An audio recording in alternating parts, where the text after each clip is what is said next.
I love the fact that Lord Al had a big cock. Whenever you look at it, you think, you got a big cock, old Lord Al. I'm knocking on the macho man's door. That's the height of rudeness. Put your penis away, Lord. I'll answer the door when you've got some pants on.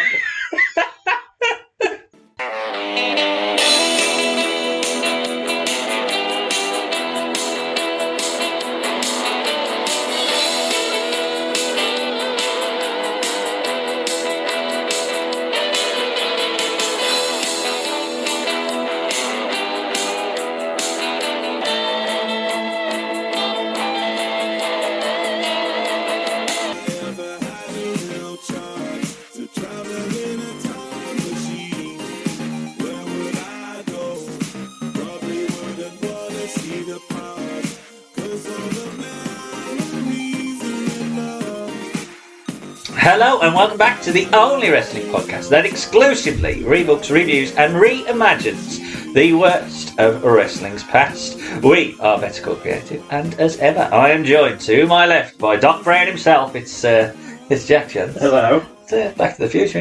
And I'll call you Marty McFly. I was going to call you Marty McFly. I couldn't think of anything anything clever. What about that Balls or whatever it was? The heel kid. The heel kid. I can't remember his name. What about them two people that Bill and Ted? Bill and Ted. Well, yeah, Bill and Ted. Hello. And I am your host, Ben Chant, and I have the power today as I am jumping in the DeLorean to check out 6 of my matches for my birthday podcast from August. Have you enjoyed my offerings? Yeah. Yeah. Yeah. Some of them was quite out of the box thinking, wasn't it? Shaving women's heads, brah. So we'll get to that. But today, being the 8th of August, do you want to run down of whose birthdays? Was it yours? No, it's mine, yes, obviously. I'm first. Yes. Roger Federer. Shayna Baszler. Shayna Baszler, yeah. Dustin Hoffman. Chris Eubank. Chris Eubank and me. You and Chris Eubank. The similarity. I'm going to be on the next series of Gogglebox with him. You got to wear like a sweetie. Louis Saha, who would have been a good tag team partner. And 2 other wrestlers, Dick to Go. Okay. And Lord Alfred Hayes. Oh, yes. Well, with Lord Allen. Well, Alfred, yeah. And I didn't put that. Lord Alfred Hayes and Dick. What was his Dick didn't come out second? Yeah, well, it's his twin. It's his tag part. It's big enough. Apparently, it's big enough to be his twin. Wales rope, I love the fact that Lord Al had a big cock. Whenever you look at it, you think, you got a big cock, old Lord Al. I'm knocking on the macho man's door. That's the height of rudeness. Put your penis away, Lord. I'll answer the door when you've got some pants on.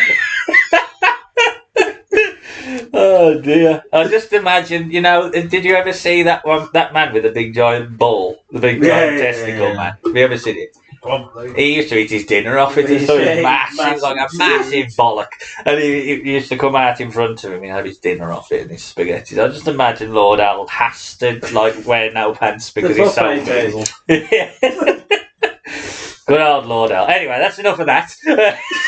Let's jump in the time machine, shall we? Lord Al Scott. I want to do a podcast on Lord Alfred Hayes. I think we should do a Lord Alfred Hayes podcast. There's always next year. Yeah, it's my choice, isn't it? Next year, so we look forward to 1960s and 70s. I was thinking we could do that. Do a podcast on the birthdays, do it for somebody who was born on the same day. So we could do Lost in Cleveland for Foley. Of course, yeah. And Jack can just be Val Venus. Val current Val Venus. Val Venus, how did you last until 2000? Oh, I love it. Oh, you know why? Because Vince loves his politics. Yeah. Vince and Val are the same person. Fucking Christ. Anyway, enough of Val. We are going to be checking out 6 matches from the decades ranging from the 70s right through to the 20s. The 2020s. We're not going back. And I'm going to be doing the match order, but I'm going to start off hot. I'm definitely starting off hot because we're only going back 2 years for my opening match to NXT Takeover. That's it. It's going to be like a follow that kind of start. NXT Takeover 36. Is this one of the last takeovers? I think it is the last takeover. Yeah, they don't call them takeovers anymore. They use any old just thing that they've got. Whatever. Yeah, Smackville. It's Lady Roster's cast off paper. You'll have stomping grounds. Have they done Great Balls of Fire? Yeah, they done that one, yeah. NXT Great Balls of Fire. I don't know, Sean, who's booking it in. Oh dear. I don't want to know what Sean would pick. But yes, we are checking out the UK title fought over by an Austrian and a Russian as we check out Walter versus Ilya Dragunov from NXT TakeOver 36. Had you ever seen this match before, by the way? Not this one. I've saw the other one they had. When a few times. It's one of a few matches I just like. On the UK shows. UK one, yeah. I can imagine you, like, NXT UK is a bit like NWA in that kind of style, isn't it? You like it when there's about 4 people watching.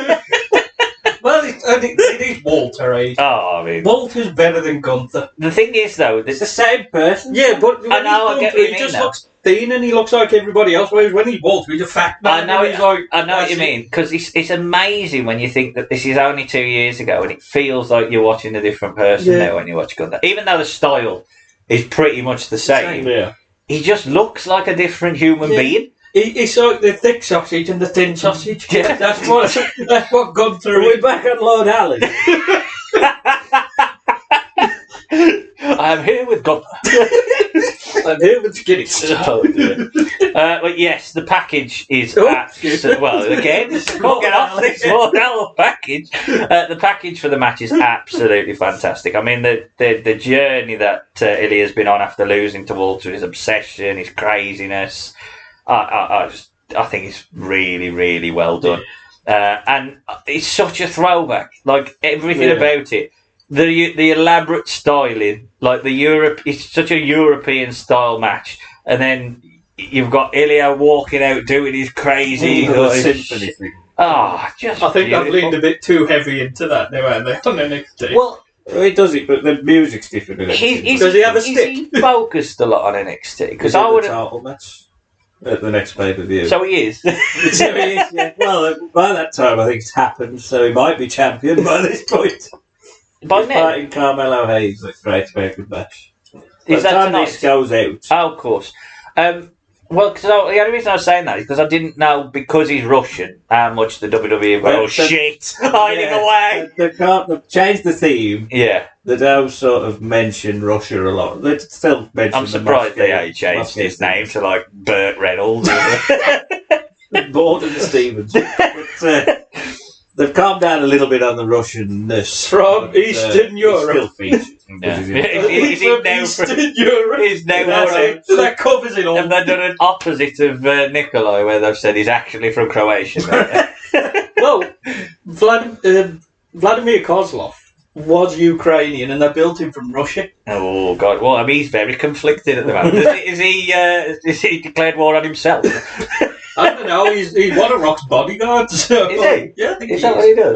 I know he was quite hench when he lost a load of weight. Yeah. Bloody hell, Sam. So I having that. Yeah.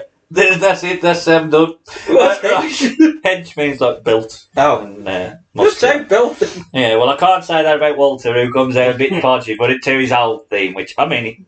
Just goosebumps in it. It's such a brilliant... I thought you were going to say goose sticks. I can't say that. No, without the Russians, without the other... They teased it a little bit now, didn't they? With the Gunther change, they teased it. Oh, God. He's going to be a Nazi. And Austria going after the Russians.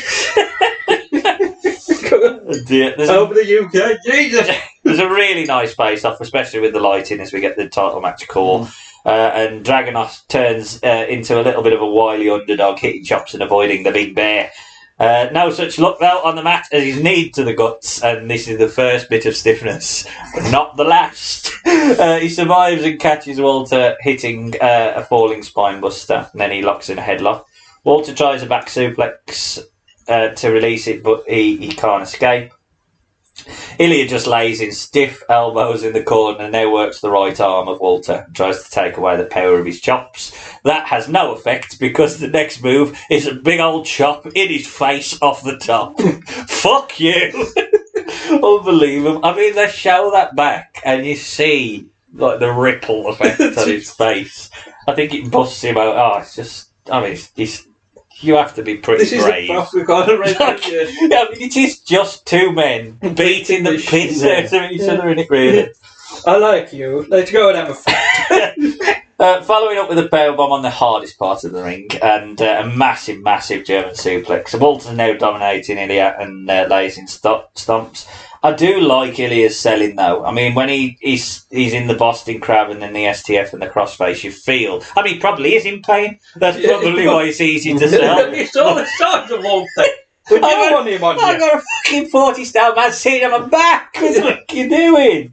Yeah, he completely dominating. They were getting to a chop battle, and he tends in Walter's sleeper. Ilya powers Walter over on a powerbomb attempt and brings the pace, but the pace starts to drop a bit. Ilya hits a Sambo suplex. Oh, what's one of them? On to Walter. Did you know what it was called? I'm going to keep quiet because you'll have to do a lot of editing. What?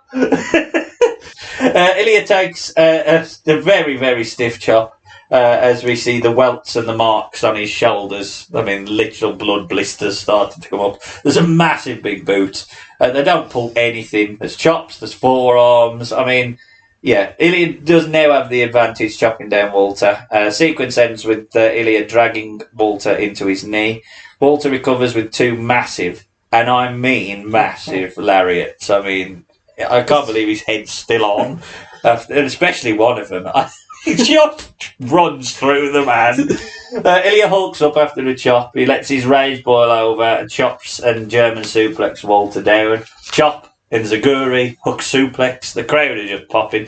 Are they plants at this point, or are they? I think there's actual crowd let in, but they've all got their masks on. Yeah, it's sort of just as there was It's allowing starting to come fans, because SummerSlam was the first big show back with fans. Or was it Money in the Bank the month before? Money in the Bank. Because it's 2021, 8. Yeah. That's when everything started to come back.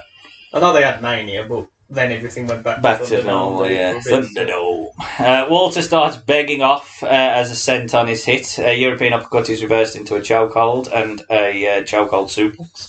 Ilya just gets up and hits a did they call it is it Torpedo Moscow? Torpedo. Do they still call it that? Yeah, I think they still do. Well, it is a football club, so They call it the. Is that who he supports? It could Torpedo be. Moscow. Could be. Ah, brilliant. I hope they have him as their mascot. To the back of Walter's head. He hits a more pure version now, but Walter kicks out. And the fucking storytelling, it looks like he's having flashbacks to when he lost. Because that must have been a really close match, hadn't Yeah, it? it was, yeah. And stuff. So he starts to doubt himself whether he can finish him off. He chops down Walter, but he's folded up. That chop when he'd like his leg buckles underneath him, and he just sort of falls backwards. Unbelievable. Exploding suplex by Ilya. Top rope drop kick. Walter hits his own drop kick in a powerbomb, but can't finish off Dragunov. There's another big powerbomb. Walter goes up high, hits a splash, and I think the crowd must have thought it was going to be over, but it's only for a 2. Crowd are shocked. Walter beats down Ilya, but he recovers, hits a Bret rope torpedo, and lays in forearms. Sleeper hold is locked in. Goes all King Kong, starts walking up the turnbuckle. Tony slows him down. Forearm. He just keeps pounding him. I mean, this literally feels like what you would do if you was fighting a monster. You would just lock in a hole and beat the piss out of him until he stops walking. He can't break. He drops backwards, keeps holding him, lays in clubs, big forearm, and he snaps back on the chokehold, and Walter taps, which I think shocks the crowd more than anything, the fact that he's tapped. There's a bit of blood on both men as well. Ilya seems that he can't believe that he's actually won the match. But match is over, and we have a new UK champion. Not the last UK champion, though, is it? Tyler Bate wins it back, doesn't he? Ilya has to give it up because of Russia. Is that why? Yeah, I think it's mainly because of Russia and visa issues and things like that. So Tyler gets it and then he drops it to Bron break. Ron Breaker. When they Ron Breaker. stop them in the UK, then just stop it. Yeah, which is a shame, really, but I can kind of. Don't worry, we got NXT Europe. Is it? Maybe. I was going to say they announced that, but I thought that was doing it in March The great 2023. thing about the Tyler Bate thing is he comes out on NXT with the belt and faces off with Bron Breaker. But on NXT UK, the tournament's still going on to crown it. to crown the champion. So it ain't even fit. I think he's on the quarters. So up until that point, if you're just watching NXT UK, you don't know. But he won comes the out belt and 'cause won. he beats Trent in the final. I was Trent in the But that's final. like 4 weeks after. Because they split, and then that was the feud. That was the right at the end. Yeah, and then Trent went to AEW for a bit. I think he's on ROH now, isn't he? No, I don't watch ROH. It's just AEW. No, they don't watch the product. I don't watch the product. I don't know. I don't know. I know he had one match. I thought he got signed to. No, I don't really understand ROH either. But anyway, I do understand that this match was amazing. Jack? It was alright. It's very good. It's you can't do it every week, shall we say, because you might be dead in about a month. I'm surprised Ilya probably got on the phone to Putin and said, "Look, I need a break. Do something about this. You need to start a war." I think he's always got that cut above his eye because he's always battered, isn't he? And it's amazing. It's a style that you don't see a lot of, which is good. It should be condensed to these sort of people who can do it well, not people who shopping. A couple of matches a year where they beat the piss out of each other's fine. But it is amazing. It's very good. I love the finish that he taps out pretty quickly as well once he cinches the sleeper in, and it puts Ilya over. Walter was obviously going to move to America and start working there, and Ilya goes back to the UK. Oh, it was very, very, very good. Sam? Yeah, I really like these two. I prefer the NXT UK match out of the two. It's still really good.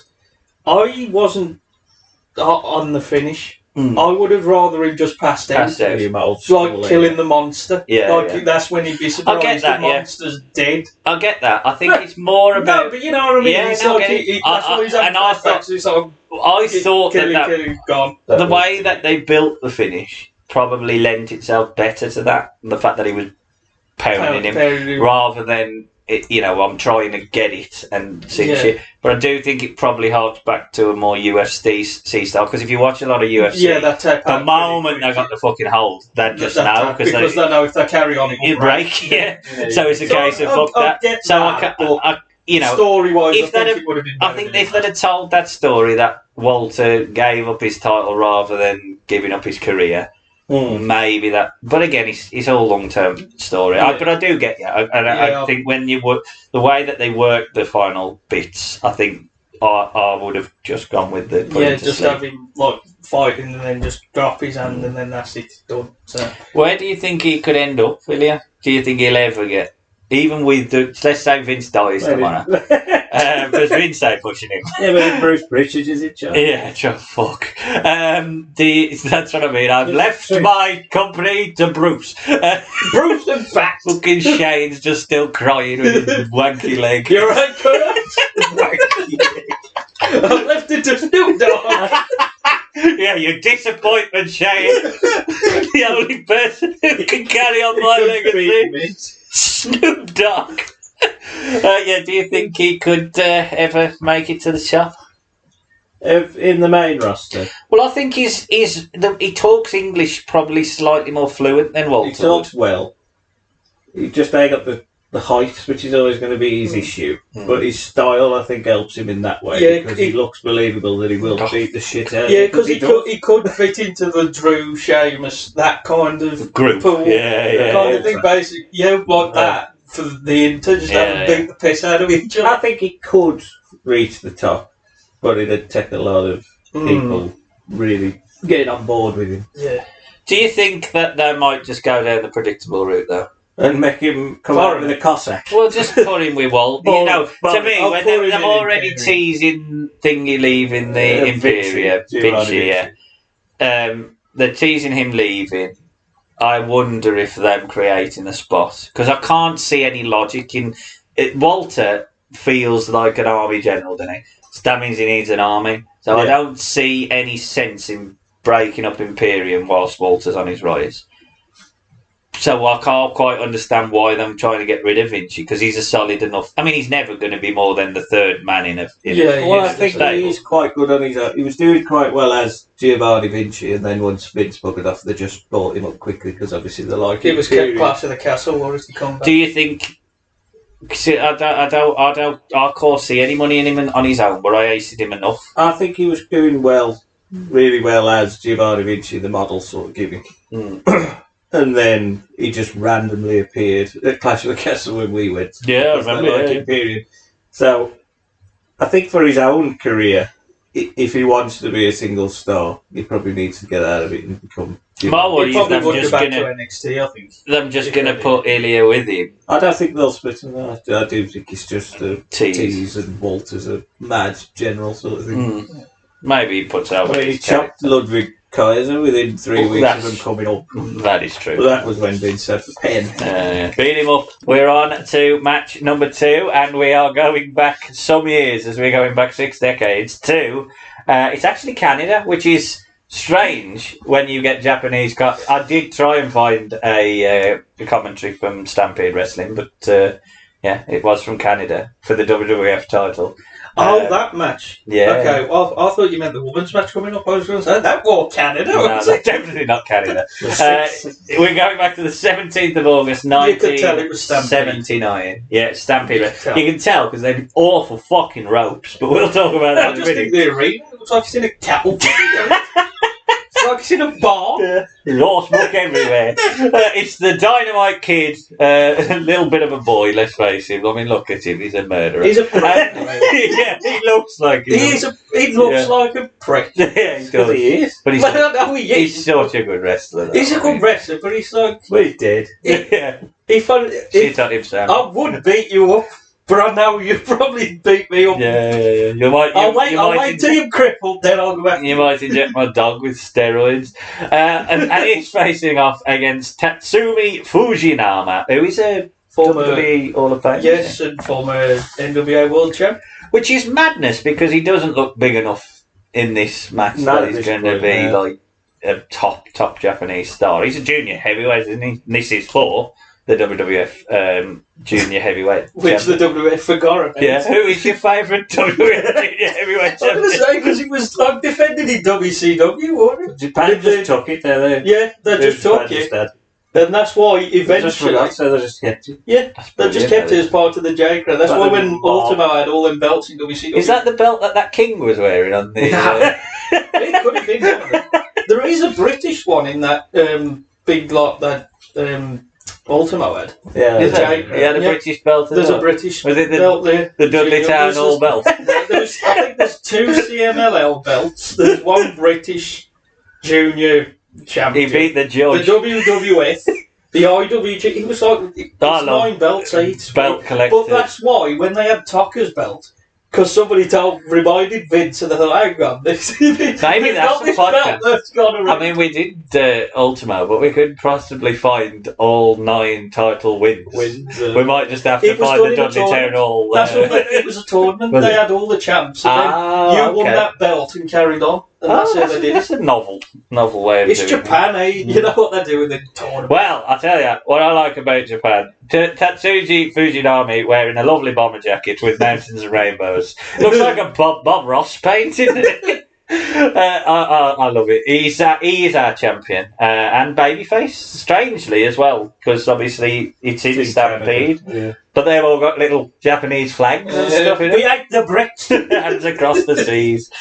Strangely as well, unfortunately, on YouTube, this has got Japanese commentary. Or fortunately, because every now and again, just do it. Yeah. Oh! They just start shouting. That's brilliant. There's an aggressive start-off by the Dynamite as he pounds clubs, he scissor kicks and headbutts down as the champion. He heals it up using the hair on an armbar. Fujinami, who is famous for his arm bar, isn't he? Is he? Oh no, it's Fujiwara, isn't it? Fujiwara, Fujiwara. Fujiwara. This is Fujinami. Yeah. Sorry, racist. He's the leg lock. Yeah. Mr. Fujinami escapes the armbar and locks in a cross leg lock as Dynamite makes it to the very ugly beige ropes. They are the ugliest looking ropes I have ever seen in my life. They look like some granddad's slippers. Like, it's just awful.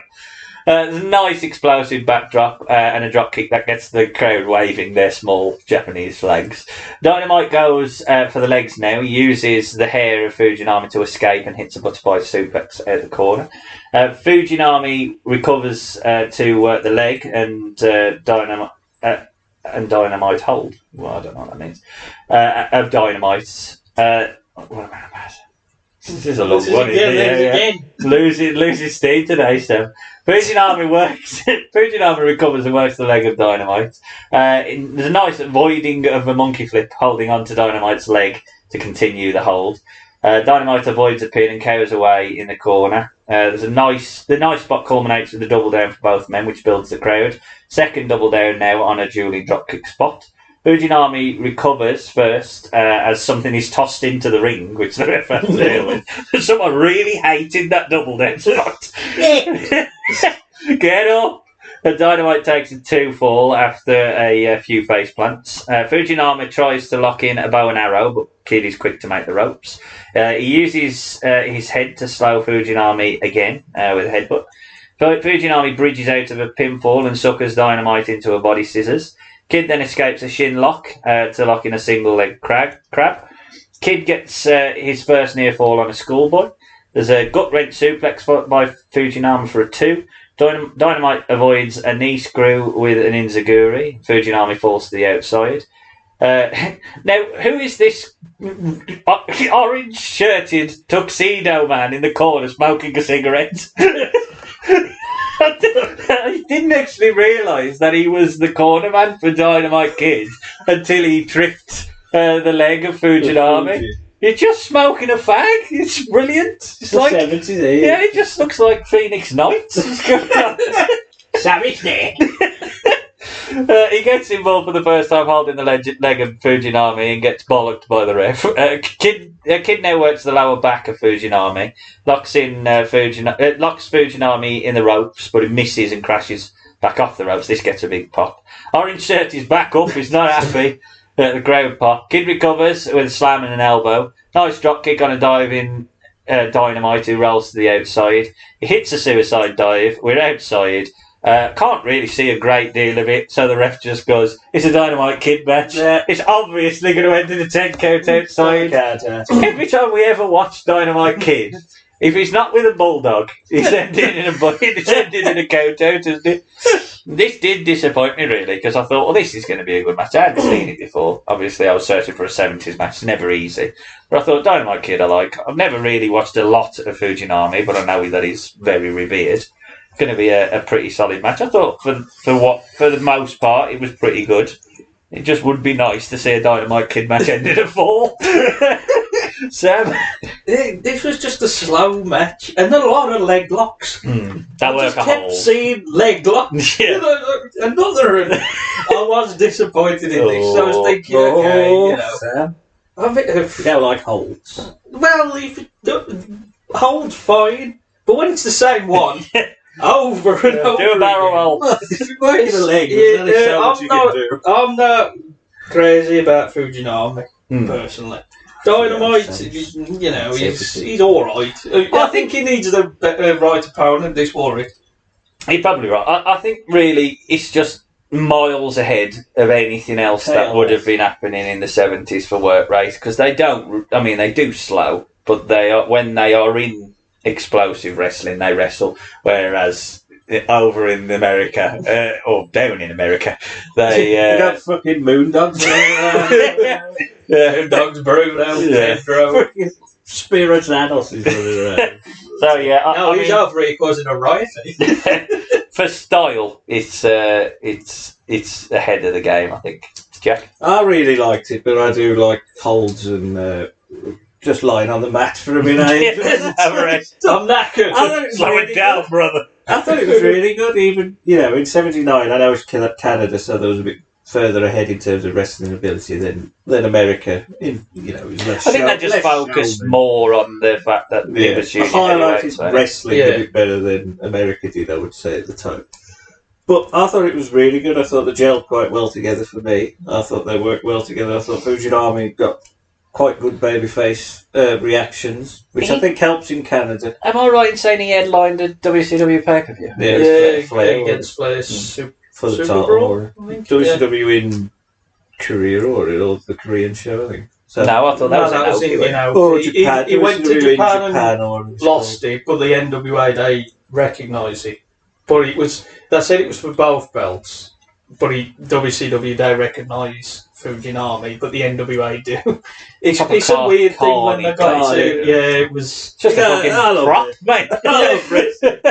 But yeah, I really enjoyed it, to be fair, and I don't mind the finish, even though we never see Dynamite. Even in the tag matches, he takes a head bump and buggers off. Yeah, he does, yeah. Oh, he did that in WrestleMania 2. That was a bit of a match, though. It wasn't. It saved that show. But the only time Brutus Beefcake is ever going to get a match of the night, to tell you. He never does a fucking finish, but I did like the finish, to be fair. I didn't mind the finish. It's surprising as well, and that's the point I was going to make, that only one of these is in the Hall of Fame, really, and it's not the one you would... Not the one who wrestled for the company. Yeah. Do you think there's the nicer man of the two? Do you think that now Bulldog's gone in, Kid's chances of ever getting in? He'll get in the legacy where he won. Yeah, that's sort of a way of doing it. Because they did that was it Stan Stasia? They get in the legacy one? I think so. Lord L put in the legacy. It's basically like Luna, I think. Luna was one, Brody. No one would accept for Lord. And he's here tonight. No, we can't do that. Luna, did you say? Luna was in the legacy. Brody was. It's sort of a way of getting a lot of dead people and older people. But they'll wear them all dead. You allowed one main dead person. Who was it this year? I don't think they had. That's 6. That was the number. It was Andy Kaufman. Oh, Ray Kaufman, Mutter, and the Steiners. The Steiners was with Taker. It was Stacey Keebler. Oh, that was it. And there was no tag. No, the year before, last year, was Ted Talk Taker. Vader. I'm talking to you. Vader Lord Alfie hates his penis. Vader was the dead one. You had the Steiners and Queen Charmel. Yeah. That was the first. That was when they moved it to the new style that they're now doing, isn't it? They did that in 2019. Oh, and then they had the break where they did it to the top of the stage. They did it in 2020, but then 2021 they did the two together. 2020 and 21. Oh, because that was when Batista was in and out, wasn't he? He was going to do it, but they want to do it in fancy. I don't know if he's actually in there or not. I don't think he is. They're not. He can't be in, can he? No, because he was going to go in 2020. They announced it, but then everything shut down. Because it was the NWO and him, or it they announced.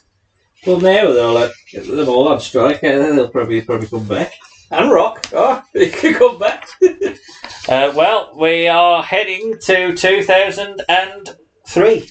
Despite the fact that I said it was 2005, it's definitely 2003, which is actually 20 years ago, which is mad, isn't it, really? When you think about it. Yeah, I remember watching this show. But yes, me too. It wasn't that long ago. No, and we are. Well, yes, that's true. Yeah. And we are watching Kurt Angle versus Brock Lesnar. Now, a lot has happened in this whole story arc since Mania. A lot of confusing things. Yeah, there's a lot. I don't quite understand what the fuck's going on with this booking here. Like, it's really weird. After Mania, Angle left, they for a bit because he needed surgery, and he come back as a face. Yeah, so he come back. He was input into the triple threat match at Vengeance, won the belt back. Brock then and then do this sort of bromancy kind of. Don't they have a kiss? They have a kiss. Drink milk. Yeah, they do that stuff with a woman, don't they, and stuff where they're trying to impress a woman. Yeah, and slaps her back and spits the milk over and stuff.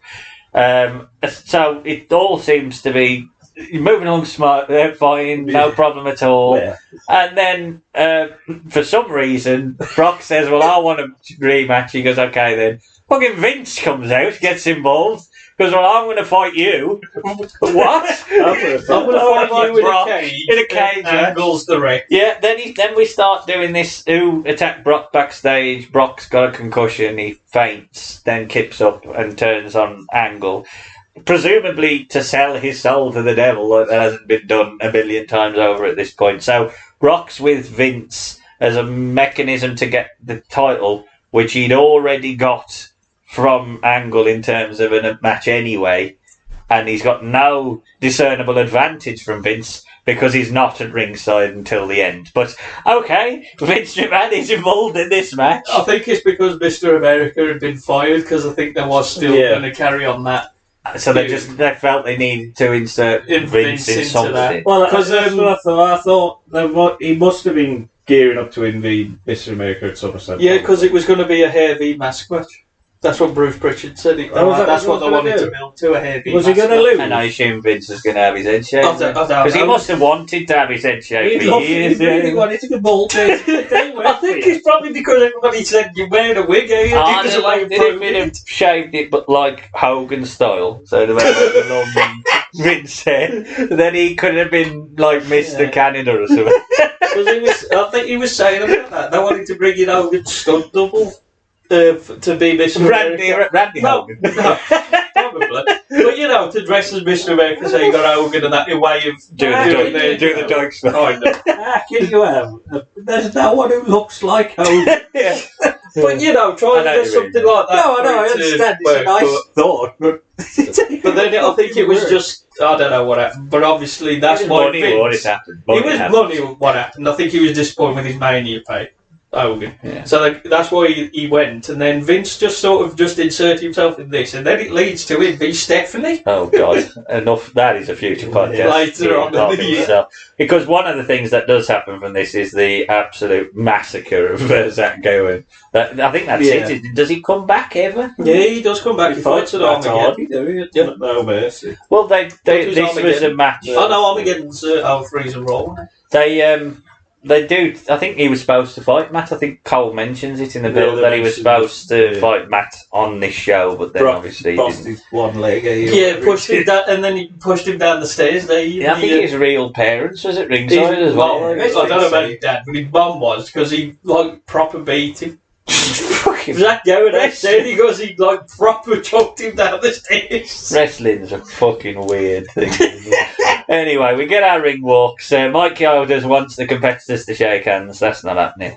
There's amateur mat work to start off, as it seems Angle starts getting the better. Strength-wise, though, can't get the better of Brock, but he does push him away and flips him off. He arm drags down Brock a few times, and Brock goes crazy, just starts smashing shit up. And when he goes crazy, he fucking goes crazy. So he just throws things. He decides, that's it, I'm taking my belt, I'm going. It's not even his belt, but Angle jumps him. Inside he hits a huge overhead belly to belly. It's just unbelievable as Brock, when he just picks up Angle in the military press slam, and he's not even set. Like, he's just sort of stumbling around and just goes, oh, fuck off. I'll love you out. You'll be fine. You broke me neck in February. Did you hear what Cole dubbed Brock, Jack? Oh, no. The lunatic. Oh, the lunatic fringe. I did remember it. Yes. Yeah, he called him the lunatic fringe. So they must have wanted to use that for a while. So Vince is still backstage then. That's a Vinceism. It is. Yeah. Michael Cole ain't calling him lunatic fringe. No, definitely not.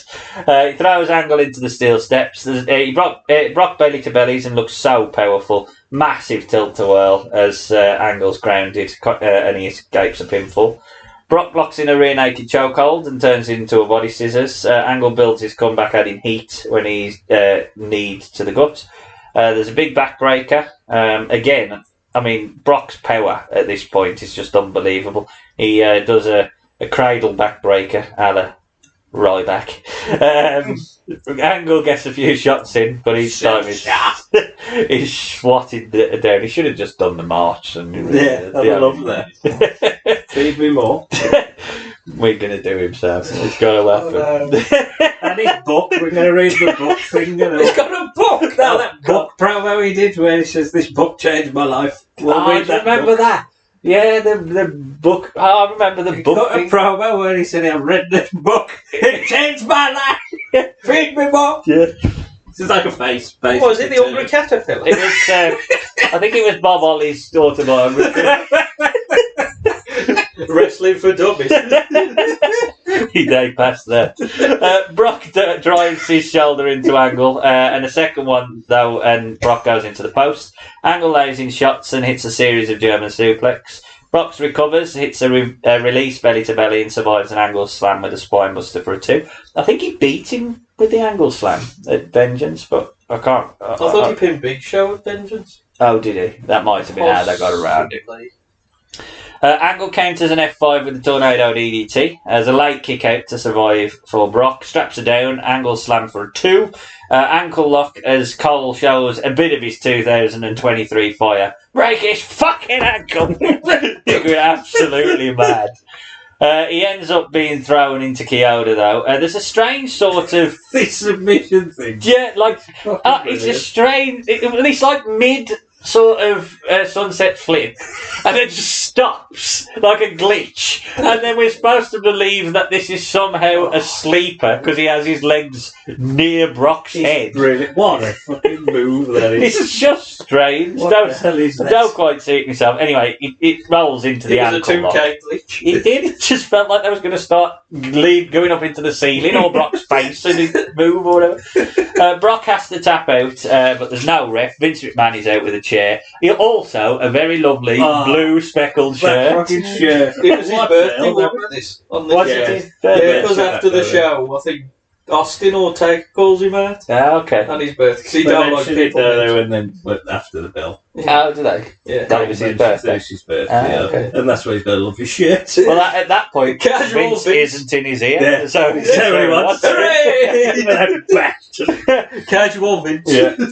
He cracks the back of Angle with a chair. It's a one-legged F5. Angle lands on his head with it. Mad, with one leg. I mean, Brock is really good, but I think he overestimates that everyone else is the same condition I as think him. he realised how strong he is. Yeah, not a lot of people can land on their head, Brock. Only you, mate. That was a massive pop. Again, you broke Angle's neck in February. Fuck me. It's a massive pop on the kick out, and Brock and Vince pull some lovely faces.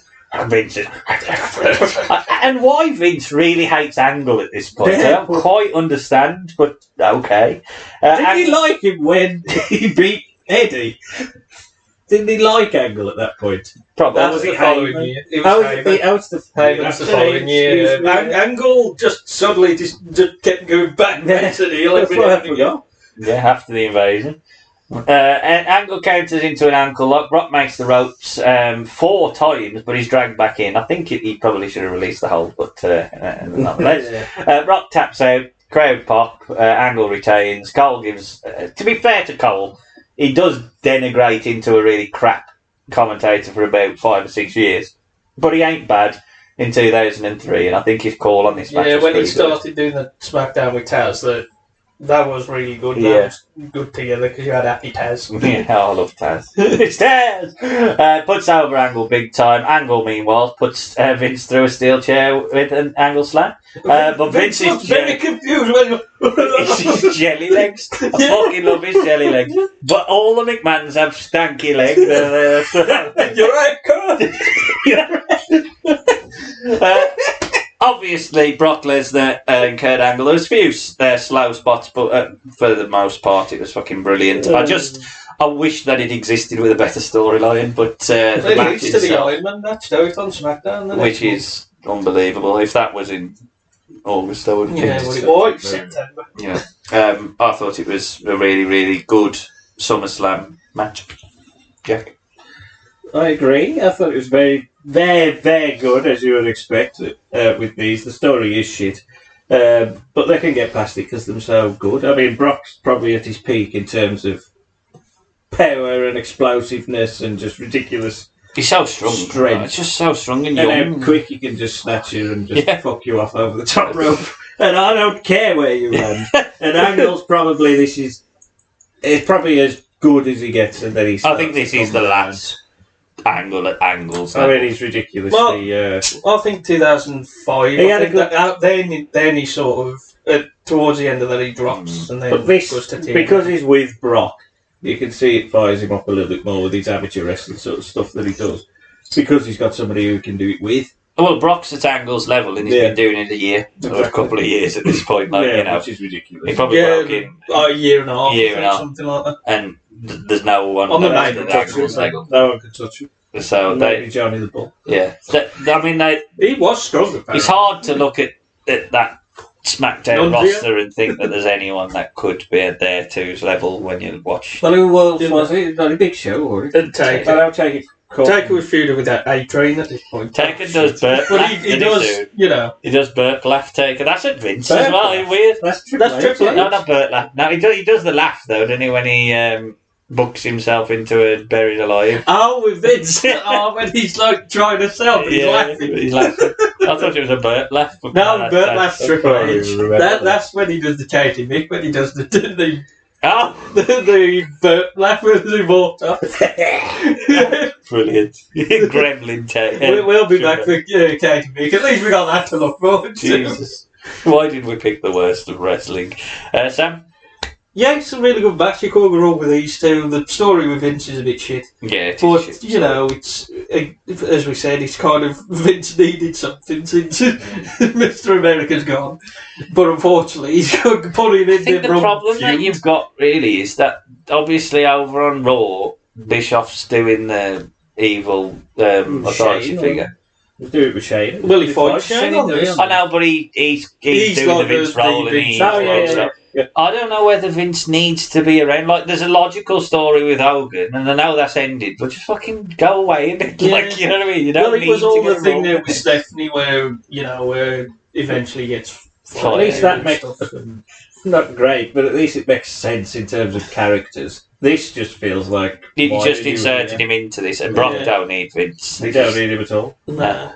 It would have been better to bring Heyman and get him involved in it again, and then he's gone back to Heyman. What was he doing at this point? Oh, he was managing. No, he was managing Angle before. And that would have been even Team Angle. It begs that again. Then and Big Show, he was. Surely that shows that there is some continuity. The fact that he was managing Angle, and then you know what I mean. He would have been more. But we ain't got to rebook that story anyway. Moving forward then, or moving backwards, should I say, because we're going back to the 80s, and we are going back to SummerSlam again from 1989, and on the stick in the WWF is Tony Schiavone. Yes. It's his first WWF pay-per-view. He lasted till Rumble, didn't he? Yeah, well, he goes before Mania 6. I think he does the show before it. He was at Mania 6 and then in an alternate universe, then it could have been Tony Schiavone calling Hogan versus Warrior, and then Tony Schiavone calling Hogan versus Warrior. Somebody must have come to him in a dream and said, Hogan Warrior, I'm going to fight twice. Yeah, you pick one. Pick which one you want to do. Fuck. Well, I'm going back to WCW and they're doing it there. Yeah, I'll do that one then. Am you sure? Are you really sure it's going to be 8 years later?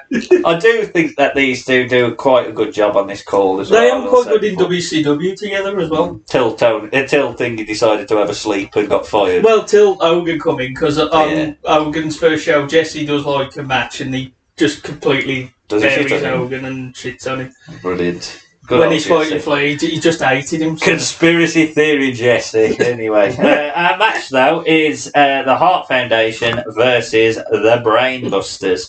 They're in. How long? Non-title. Don't start me on that. I know. Yeah, always fucking annoyed me. That did. There is explanation. They do. That's the good thing about Jesse is. Even when he sees bullshit, he'll try and make it. Although when we watched the Warrior Rick Rude match on this show, when Warrior Rick Rude with the belt outside, Jesse goes, "That's a DQ, then, eh?" Yeah. Schiavone tries to go, "Well, he did it outside." He goes, "It don't matter. He hit him with the belt." It's like really shit. You know? How long had the Hart Foundation been babyface? About a year. Were they? Because I think that was heels. I think it was just before. Nah. It was before SummerSlam '88. Oh, was it? Yeah. So it was around that time. I do like a light bit of jogging for Tully and Hart. Very NWA. Yeah, it does feel very NWA, this match. Even though the Hearts were never in the NWA, it just does feel like a very NWA style match, but with a better lighting. It is a non-title match, which Tony Schiavone questions, but as I say, in fairness to Jesse, he covers it up saying that it was signed pre the title reign, because I think the Busters beat Demolition. Yeah, because that ended their long. Was that a reign. Saturday night's main event, I assume? I think so. Yeah. So yeah, at least there's some logic in that. Thanks, Jess. Yeah, cheers, Jesse. Bret has grounded Tully and works the arm. Don't work it too long or somewhere like that. I can't get the better of Bret though, as he has his arm worked over now. Anvil takes over, drags Arn away from the tag. Arn sells. It's fucking brilliant. Even blonde-haired Arn sells brilliant.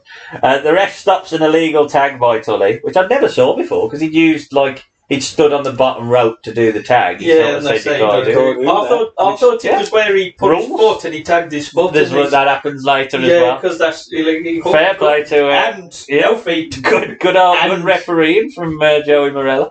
Bret takes over and finally Arn makes the corner. Tully tries and fails on a hip toss on Anvil. In all the Hearts, again, as Sam just said, the foot tag is stopped.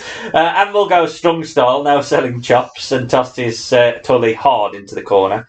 Bret is bridged on a wrist lock and powers up. Crowd pop big as Bret double hip tosses the Brainbusters down. There's a Pearl Harbor job by Sneaky Arn. Knees up on a Vader Bomb though, and everyone in the pool. Tully is caught by Bret and takes a boot to the belly welly. At this point, it's been all the baby faces as Anvil laughs maniacally at Bobby Heenan in the corner. Finally, the tide changes a little bit as Anvil misses an Irish whip and a double team charge in the corner. Arn taunts Bret, and unusually, it's Anvil doing the peril spot. Usually, I would imagine in this team it was Bret who did the peril spot. Anvil come in and did the clean up. Yeah, because he didn't have the fucking gas tank to do anything else. Anvil tries to piggyback his way to a tag, but Arn stops it. Lovely punch to the guts by Arn. Shows his power. Anvil though shows his power on a kick out. There's a double down as Anvil bounces into Arn and the hot tag is teased.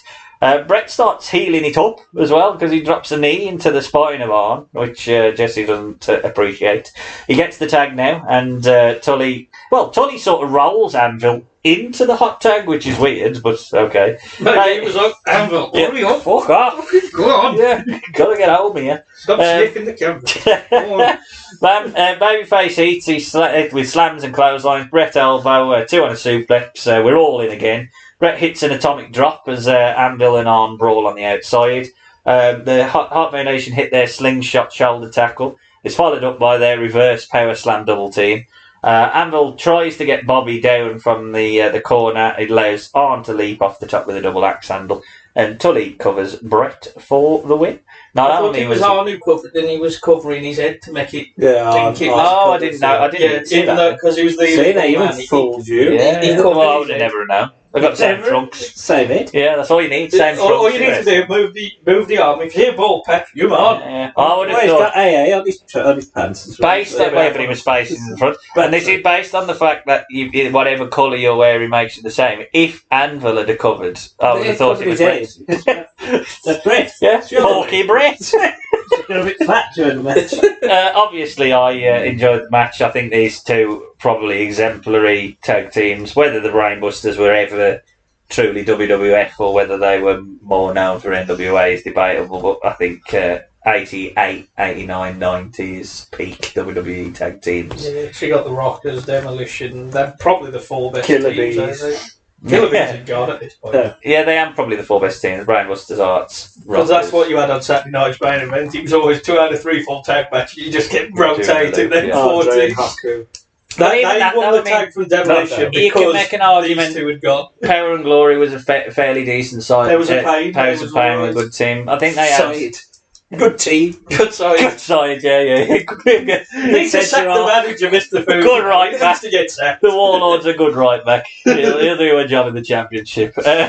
Jack, thoughts on the match? Yeah, I enjoyed it a lot. I was surprised how much they gave to the Hart Foundation because they never get a lot of them themselves. But I know them heels and chicken seat heels sort of thing.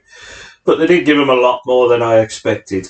They made Bret look like a star. Even I think Anvil looked quite good as well. I am surprised. I don't mind the tags not being on the line because of the contract. It's kayfabe, all right, that's fine. But if they're going to win, you might as well just put them on the line. Yeah. That's the thing. You could do a story like right. I get it, and then you got another match. But when you're just going to win, just put them on the line. The problem is, I think... Bring out funny Jack Tunney and you're champs now, so I'm changing Yeah, exactly. I think you're right, because, ultimately... I don't think Arn until he can lose that quick after winning the belts. No. So you can't make it a non-title. They have to defend the belts. And the way that Arn until he win everything, because they're heels and they're 80s tag team, they win by cheating. It's fine.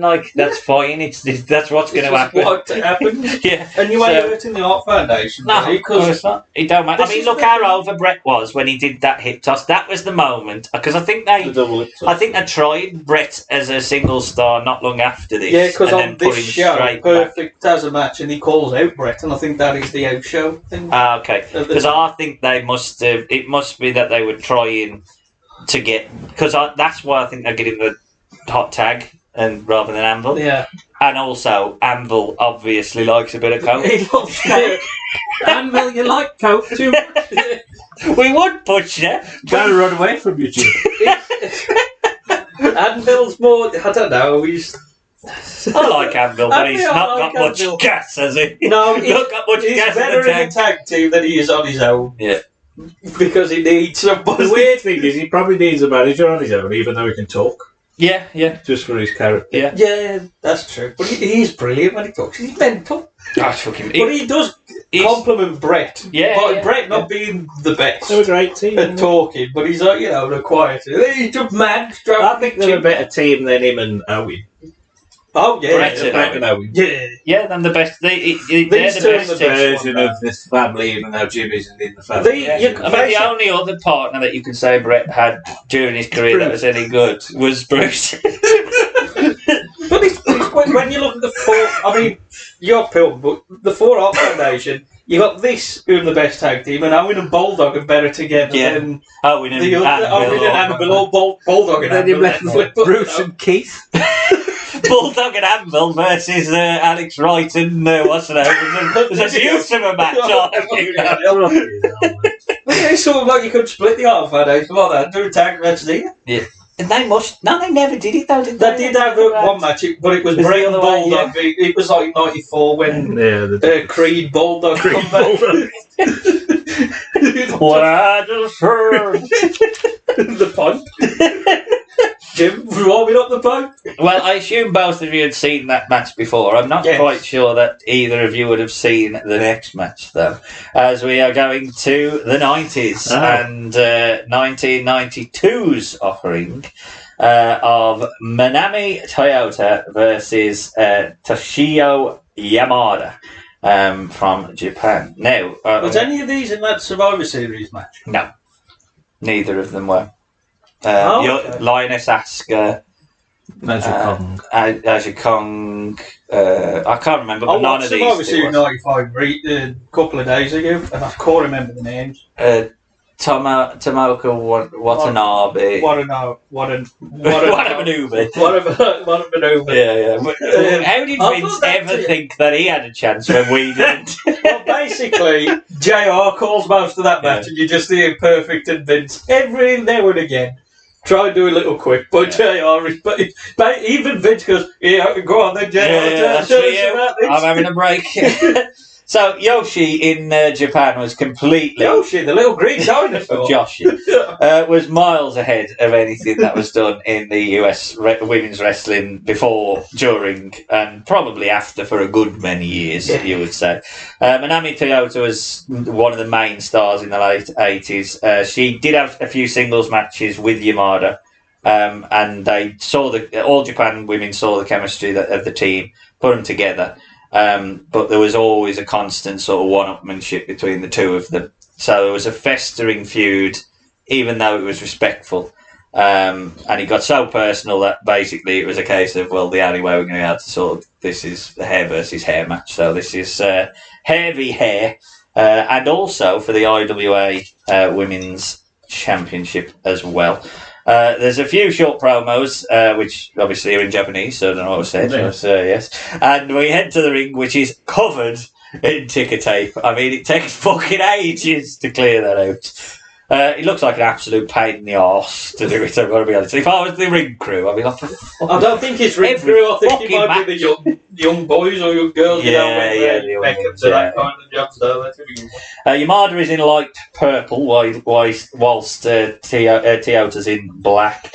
There's no slow start, though, as Yamada just tries martial arts style kicks. I know you talked about, you thought the first match was quite slow and there was lots of holds. There's a pace and a half to this match. I mean, it just doesn't slow down. Toyota wants to use her drop kick offense, and I think that's the style. Yamada's more martial arts based, whereas Toyota's more sort of drop kicks and explosive and stuff like that. Yamada tries a few covers, takes a leg drop. The camera work, unfortunately, isn't the best. Sometimes it's too close, sometimes it's too far away. There's weirdness with it. Toyota hits a series of drop kicks and a butterfly suplex for a 2. Yamada escapes body scissors and hits a martial arts style hip toss, and a chokehold is rolled into a camel clutch. The stiff kicks in the corner by Yamada, which precedes a side suplex for a 2. A stretched muffler. Did my research. Did the research? Yes. Brocklock. Born into, you know, the one with He'll know it by the Horse of Pain. No, that's a completely different Oh, I thought that was the Horse of Pain. No, it's where he lies back with the leg. Oh, right. Stretched When you muffler. put the leg over the I back thought of the neck. muffler was the thing that fell out of Dusty Rhodes' arse. That wasn't stretched. He's put into a We'll leave that there. God over. He's just a common man. Right. Toyota reverses a martial arts style kick into a surfboard. There is a little botchy spot which sees Toyota land on her head, and she takes a few more of the vicious martial arts kicks. Nothing is pulled. I mean, this is strong style in 1992 as the kicks are reined in. The kicks offense go on for a good 2 minutes, and literally it's just Yamada kicking her in the back and the head and the side. The spinning roundhouse kick gets a 2, and Yamada locks in a single leg crab. Beautiful. I mean, it's sort of a tilt-to-whirl backbreaker, but it's very high and very stiff. Gets a 2. Toyota gets the crowd behind her with another crab lock, but this time it's on the other leg. Toyota brings the fire with a series of Bret rope drop kicks, which he is famous for. She gets a 2 on a corner bridge suplex, which is very unique. The moonsault gets a 2, as the crowd is built, and a trapped armed German gets a 2 as well. Yamada recovers to hit her own, and both women go for a roll around on the mat for a while. Toyota crashes and burns on a top rope suplex after a vicious German onto the head, and we get a near fall. Bridging Dragon suplex now for a 2. Pace is just completely relentless. Imagine having to do blow by blow of this match. It was a nightmare. Toyota counters now for a suplex for a 2. Toyota drop kicks Yamada to the outside a few times. Then we get an Asai moonsault onto the concrete. 1992? Fucking berserkers on in the fucking WWE. Jesus. Yeah, but this is Japan. I know, but I mean, even for Japan, like, you ain't seen fucking Giant Baba do no fucking Asai moonsault. Run into my hand. 2 German suplex, but both of them can't get the win. Snaps moonsault again, and Yamada survives. Hits a wheel kick and a few suplexes. Actually 5 suplexes to totally pound down Toyota, who kicks out. Pace gets faster, if anything, as both women are desperate to find that big move to finish. And that's what I like about Japanese style, that it always feels like there's a reason that they're doing the moves. even though there's a lot of moves. Yamada hits a huge, whereas in AEW, there's no reason for what they do. There you go, Sam. I threw you ball there. Knock it out. Only some. I've seen some wrestlers in AEW good. How many? 4? Name them. Give me a second, I'll run through the whole roster. Yamada hits a huge top rope martial arts kick and a crossbody off the top to the outside. Belly to belly from the turnbuckle back inside and still only for a 2. Both women struggle as Yamada tries for the vertebraker, but it's rolled into a 2. Even knew the vertebraker move. Did my fucking research here. Toyota recovers. The Hurricane. Toyota recovers and connects with a move that I did do the research on. Do you want to tell me what it's called? What, you tell me what it's called? It's called the Japanese Ocean Cyclone Suplex. Well, I just call it the Queen Suplex. Oh, who does it then? It's just, I just know it. Well, Toyota does it. That's and is that what it... The one with it on there. Yeah. Back there. I don't know it was called the Queen Suplex. Well, I know it's the Queen Suplex, but it might be known as the Japanese Ocean Cyclone Mark III Suplex, or whatever it's called. Meltzer driver. And that's enough to win the match for Toyota. But the story is... I bet this got 5 fucking stars. It did get 5 well, stars. It Well, it does, but fuck off. I'm angry that you gave something that deserved it. You Yeah, crazy it is Meltzer though, bollocks to him. Did you hear the one greatest tag team match in the history? I mean, it was a good tag match.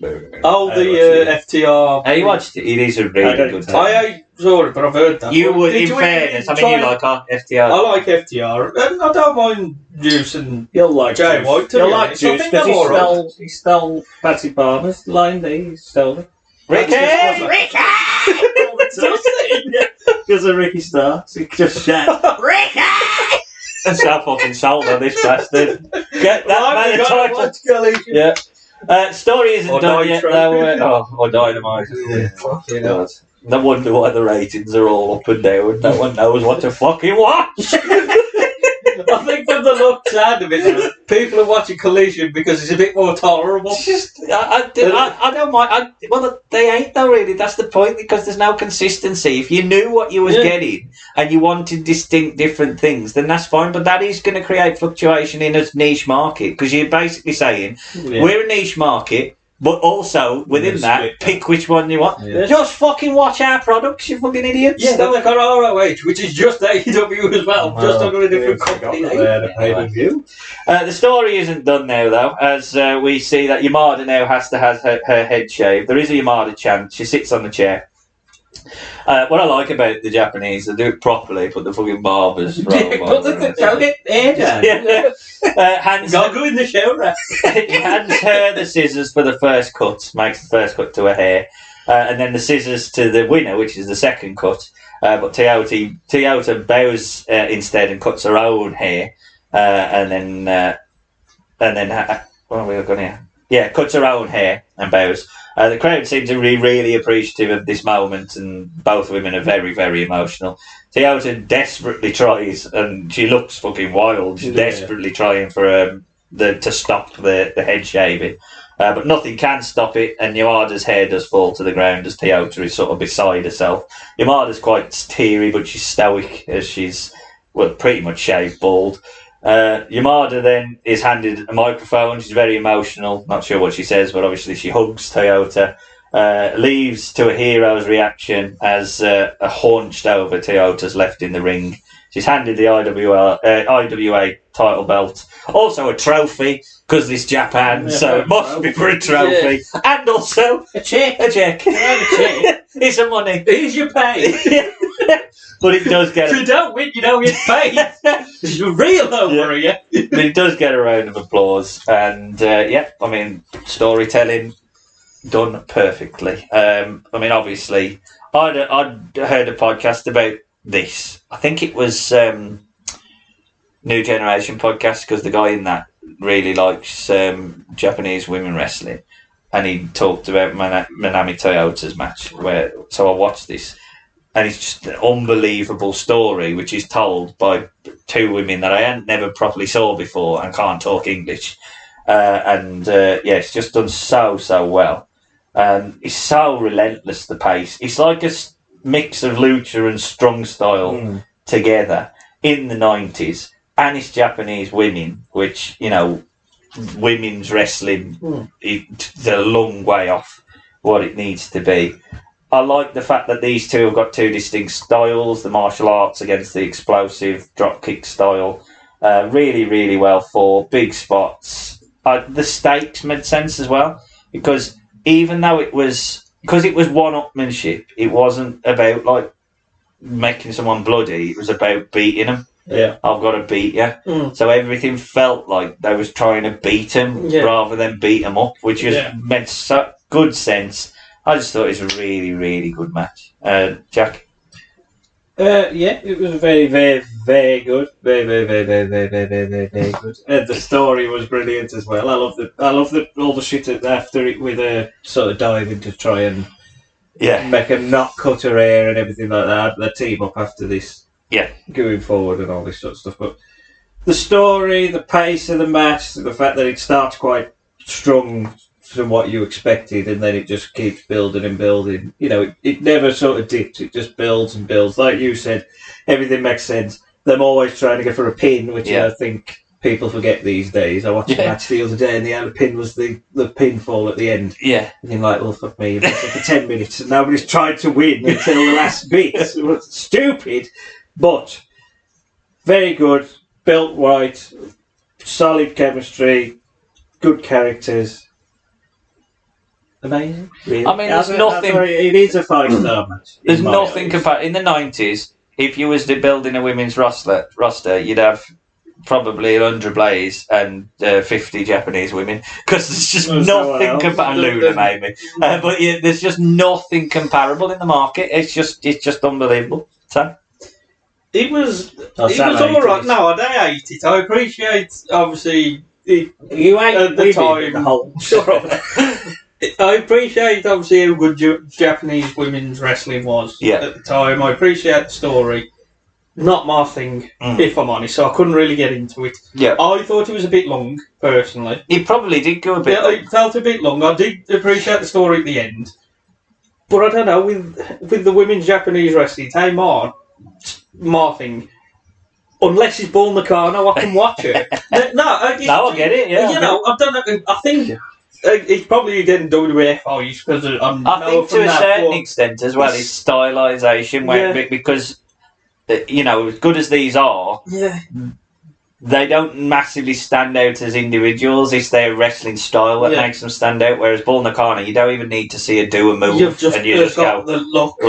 She's like going to stand out. Monster, and like Aja Kong, and wrestlers like that. You can see how they're going to stand out. If I'd have followed it, obviously, then I probably would have loved it more. But I just watched it, and it's like, I get it, but it's my thing. So, no, I get that. I appreciate no bad or good here.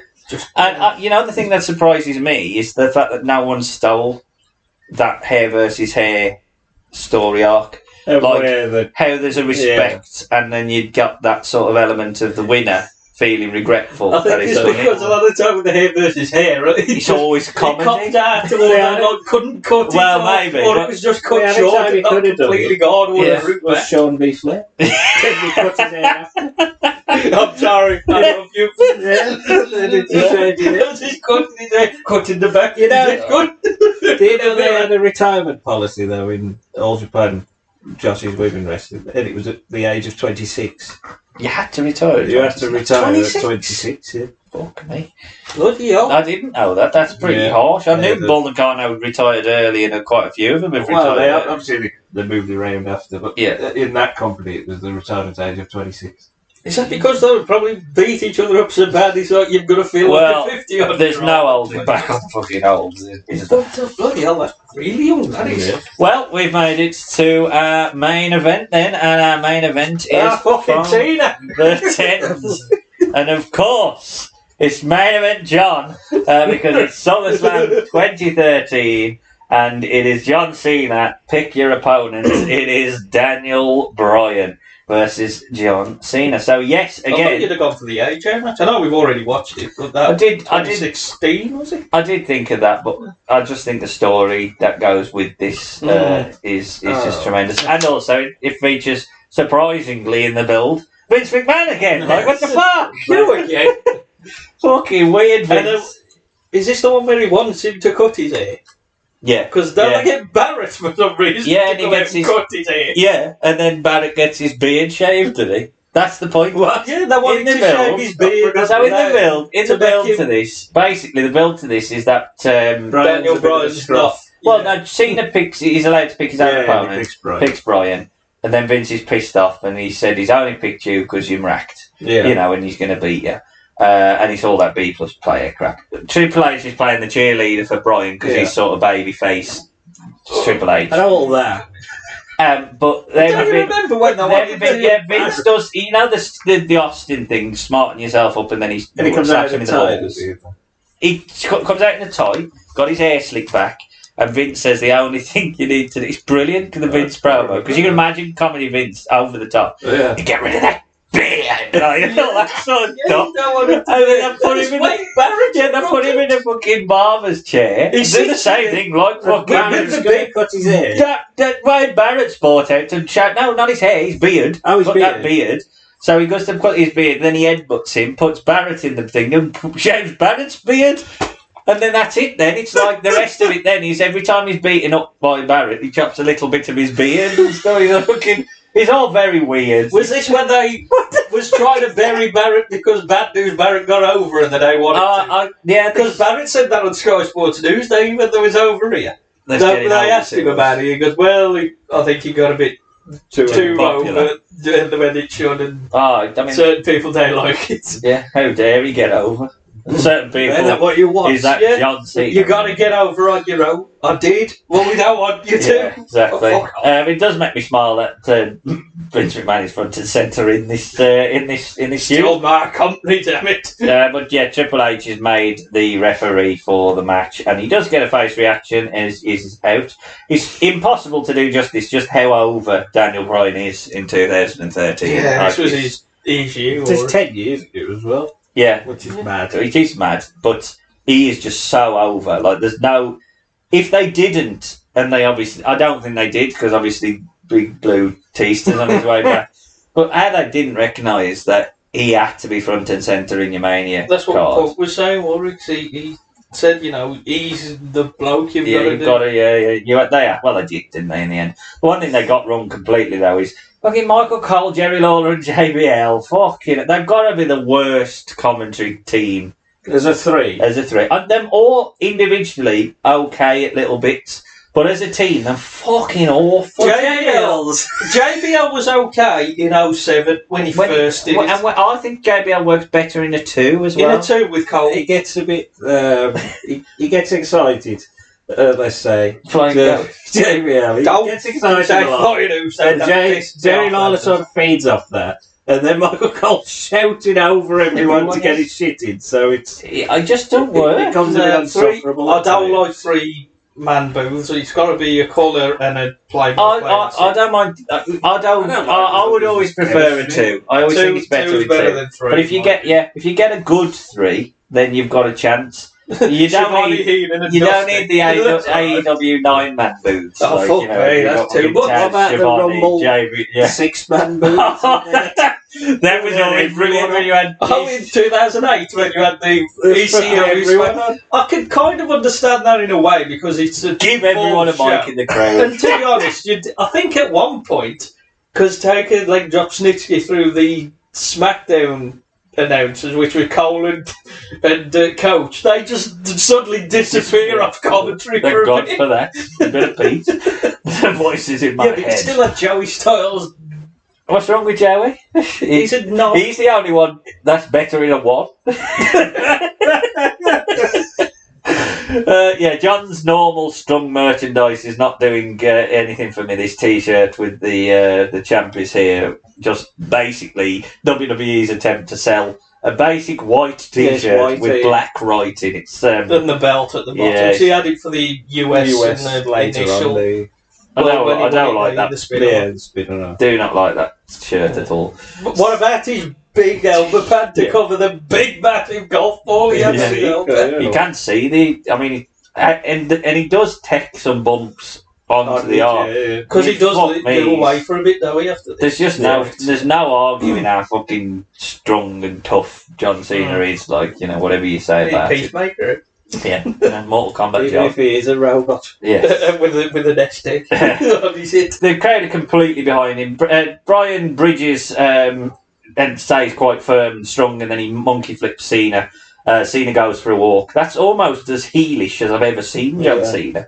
And he goes and talks to the doctor, and Jerry Lawler wants to know what he said. Really? What's he say? It's fine. And then he laughs. Where's the hose? What's the point? Where's Lawler? Brian's resilience. Brian's resilience is on show as he avoids pinfalls and drop kicks down Cena. Cena's strength is shown now as he avoids the surfboard and then charges Brian off the apron. I've got to say this. I mean, he's very Marmite, and I do get that he can quite easily go into goofy Cena. Doofy. Like, there's a fine line. But when he gets it right, I don't think there's anyone better than him in terms of his character acting. And for parts of this match, I mean, there is one or two little moments, but I think the great tongue don't come out. But he gets it, but sometimes he's too old to understand what they want. Yeah, but I think on this match, he knows what he's doing, and he's putting over Brian with his character acting. Yeah. He's sent into the steel steps, but recovers to suplex Brian off them and onto the mat on the outside. Cena's now in control with rights and lefts, as well as an Irish whip. There's a massive sit-out powerbomb for a 2. Brian recovers, hits yes kicks in the corner, and then hits a moonsault into a running clothesline. Back to the yes kicks, but Cena starts his 5 moves of doom. The crowd give him some shit. The first "you can't see me" is failed, but the second is not. An AA, but Brian flips out of it, and a big kick and a top rope stomp drop kick. Cena survives though. He's caught a lump underneath his eye. I mean, it literally starts to. He's got 2 balls coming out of his body at this point now. 2 balls. Fucking hell, yeah. Jesus. Brian starts to become vicious with his kicks now to the injured elbow. It's a strange change of pace, that is, because that then starts to feel like a heel move. Yeah. But the crowd are going, well, no, like we really like it. Yeah. It does feel. We like the tiny man. It does change the pace of the match a little bit, though, because, like I say, he starts. Cena becomes the one in peril. In peril, which is weird. It's a weird juxtaposition with him. Brian locks in an STFU on Cena, but the crowd still love him anyway. Cena almost makes the ropes, but his German suplex twice for near falls by Brian. Yes lock is locked in, turned into a front face lock. Cena fades, but has enough to try and break the holds with charges, and then a backdrop from Brian into the turnbuckle. Cena hits an AA out of nowhere, but it only gets a 2, which does get huge yes chants. Cena starts to look broken. Again, it's good acting, because I think he looks like, well, that should have beat him. Cena goes up high, but Brian keeps running at him. He hits a running boot and a superplex with holding on to the ropes with his knees. Top rope headbutt, but only for a 2, and Cena rolls out of the ring, catches Brian with a jumping uppercut to block a suicide dive attempt. He hits his top rope Faymaster, but did he call it a Faymaster? Got to call it. He just calls it a top rope leg drop. Guillotine leg drop. They used to call it Faymaster even when Dolph did it, and then they stopped calling it because he went to AEW. No, it's because it says ass. Oh. And there was a time where you couldn't say ass, so you had to say butt. They wore the butter. Fame butter. They wore the fame butter. They just started calling it like a leg drop. Fame mouser. Yeah. Fame mouser. Yeah. They call it on the game. Oh, Fame mouser. Top rope Faymaster. How to get over? How dare you? Cena takes Brian high and goes for a top rope AA, but it's blocked. Cena then has Brian in a sort of styles clash, and you hear. Oh yeah! They think he's going to drop him on his head, though. When he drops down, everybody goes, "Oh shit! He's going to kill him!" But he does manage to land on his feet, thankfully. Yeah. He locks in an STFU. Brian fades, fires though, and locks in a yes lock. Cena makes the ropes, but his elbow looks like is bothering him. Takes a series of running corner drop kicks, but the third, and Cena hits a huge clothesline. Trade of kicks and punches now ends in a double down. Slapping match, which Brian wins. Cena tries to raise Bryan into an AA, but it sort of ends in a splat, really, is the only way I can describe it. Bryan recovers first, but jumps into Cena's arms. AA is teased. Schoolboy gets a 2, yes kick, and Bryan calls for it, running knee, and Bryan wins the WWE, I should say, championship, and the crowd pop massive, big time. Cena teases being angry, but of course shakes Bryan's hand, and so does Triple H. Celebration lasts probably long enough for you to know maybe something is going to happen, because the thing that really gives it away is fucking Triple H just hangs around like a bad smell. Orton staggers out. It looks like he's going to cash in, stops short of doing it, but then looks back over his shoulder, allows Triple H to turn heel, pedigrees Bryan.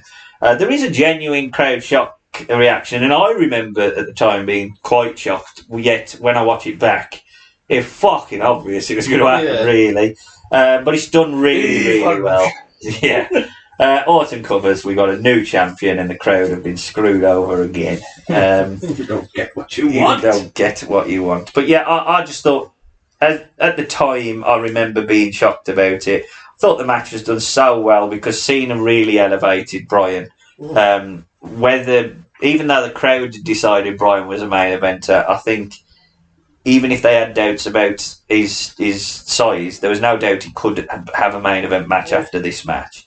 So I actually think Cena was the MVP of the match. I thought he did really well. But I thought the match quality was really good. The swerve at the end was really good. And really, if you listed SummerSlam main events, I'd say it's probably a top 5. It's just below Zeus. We've done that. Yeah, Mabel and Diesel. Brutus. Yeah, Brutus. Did they get the worst match? Brutus gets the worst match and then one best match randomly. There's no middle ground with Brutus. No. Jack, wait till his podcast. It's fucking brilliant, really. It's so well done. Yeah. Cena does make him a star. I know he is very, very good as a wrestler, and he was very good as a character at this point. But Cena, I think, makes him in the casual fans' eyes. Totally. He is the top star now. Yeah. I have played you. Here is your crown. Oh, we're taking it straight away. And the swear's brilliant. And I like you. I don't expect it at the time. It probably festered on too long, the Authority as a whole storyline. Yeah. But it was a really good swerve. I think Orton needed a bit of a... It gets to a point where he gets a bit stale and he needs a kick up the arse. Orton needed this. At this point, yeah. And Bryan's a babyface fighting up, so if he just has the belt, he's better fighting for the belt than having the belt. But didn't they do the only thing that they did was they took all the steam out of it?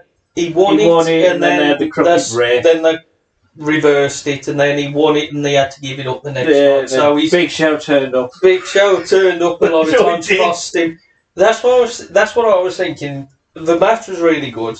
Cena helped them. Yeah. I think the finish was good until you realise what happened after. If they'd have just kept screwing him out until Mania, proper built it, but you could tell this kind of wasn't the decision. They was just doing what I thought the fans wanted. But they was kept screwing it up every time. Well, until Mania. I think definitely after this. Because he moves into the Wyatt feud, at the end of the year. Yeah. Which, again, he steals the show. He steals the show and does well in that. But if they'd that case things are ridiculous. That was just before Rumble, wasn't it? So Wyatt wins at Rumble. He'd aim him in the feud. Right. Did he lose in his boiler suit match? He won wearing the boiler suit. Against the Usos. They'll lose that. And that's when he turns. Oh, of course, he's teaming with him. Yeah.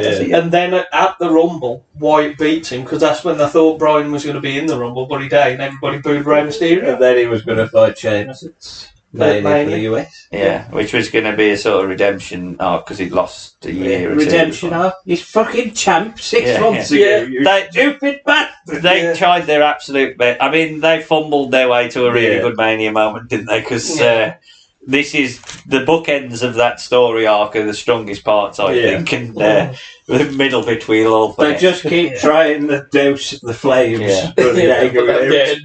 Iron. So there you go. We can park the time machine fully, but before we do, match of the run. I'll go to you first, Jeff. I'm going to go Cena, Bryan. I do think it was. I mean, you can choose any of them really, but Cena Bryan for me. Walter Elia. Well, on that basis, then, because I picked it, I want as many matches to be there, so I'll say Manami Toyota versus Yamada. Yeah, that would have been my second. Worst man? I know what Sam's saying. Anyway. I know what Sam's saying because he said it was shit. I will go for that, even though it was very good. Is the junior heavyweight title just because there was less stakes on it, really? Yeah. Yeah, that was the one that disappointed me. The Japanese woman again. One more thing, so it's like I can't really say that's the worst, just because we take more things. So. I'll say the Kid versus Fujinami match as well. MVP. I'm going to give Manami Toyota. Elia. Well, I'll say Walter then.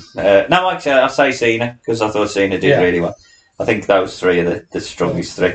LVP. I know what I'm saying on that. Anyway. I think we might all have the same thing. Have we? Probably. What are you going for? What are you going for? I'm going to go for the three-man commentary for SummerSlam 2013. I'm going to go for Vince. That's true. Blue shirt in two stories, he doesn't need to. No, not his shirt. His shirt's alright. That's no problem with his shirt. Yeah, I can get that. The Angle Brock feud, he don't need it. He did do this, didn't he, some of Vince? He went through like them sort of weird... casual bit. On his birthday, casual. That's it, gangster bit.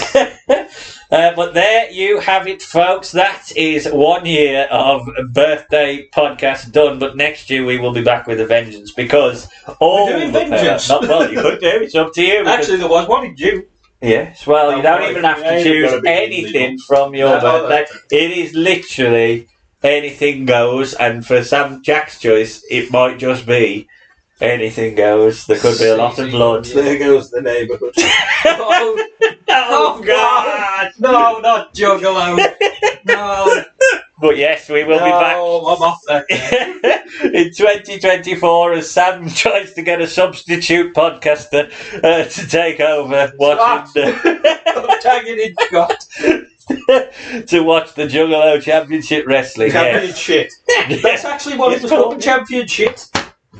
Yeah, but it had Greg. I was just going to say that. Just going to say that. How can you not love it if it's got Greg in it? Yeah, that's the only saving grace of it. But yes, we will be back in 2024 for more podcasts and beyond. But that leaves me to say from Doc Brown himself. Goodbye. And from Marty McFly, jump on your skateboard. Goodbye. Goodbye, folks.